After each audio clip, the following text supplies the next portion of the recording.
ज्ञान को तलवार भी कहा जाता है।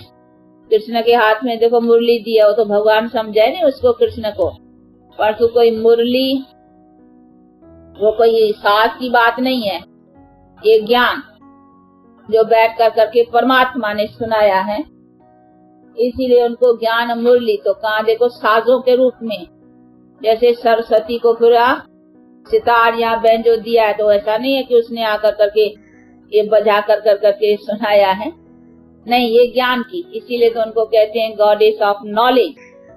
तो नॉलेज दिया है ना, बाकी ऐसे नहीं है बैंजो बजाया है। तो ये तो फिर कहा क्योंकि इसी से जीवन मधुर बनती है, इससे जीवन में ये प्राप्ति आती है सुख शांति की, इसीलिए कहा साजों के रूप में, कहा अस्त्र शस्त्रों के रूप में, कहा कुछ रूप में, कहा देखो ये ज्ञान का नेत्र दे दिया। तो ये सभी ज्ञान के अलंकार और ज्ञान के सब निशान है। तो ज्ञान को भी देखो कितने रूप और कितने ढंग में लाया है, कहा नेत्र के, कहा अंजन के, कहा बरसात के, कहा कुछ, ये सभी बातें बैठ करके।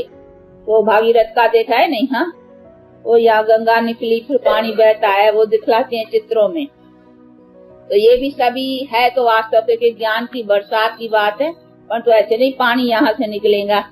तो यहाँ से पानी की तो नहीं, तो नॉलेज है जिसको धारण करना है, और उसने भी आकर के परमात्मा ने नॉलेज सुनाया है।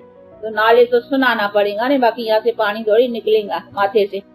तो ये सभी चीजें अभी बुद्धि में है कि परमात्मा ने आकर के नॉलेज सुनाया है और हमने भी नॉलेज को धारण किया है। बाकी कोई ज्ञान की बरसात या ज्ञान की गंगा या पानी बही है या कुछ ऐसी बातें नहीं है। तो ये तो सभी अभी अच्छी तरह से जो पुराने हो, जो आते हो, इन सब बातों को तो समझ गए होंगे। तो अभी बाप के द्वारा वो नॉलेज प्राप्त हो रहा है, जिससे अभी हम हरे भरे होते जा रहे हैं। तो होते जा रहे हो ना, अपने को समझते हो ना। रत्न लुटाए तूने, सौभाग्य जगाए तूने, रत्न लुटाए तूने, सौभाग्य जगाए।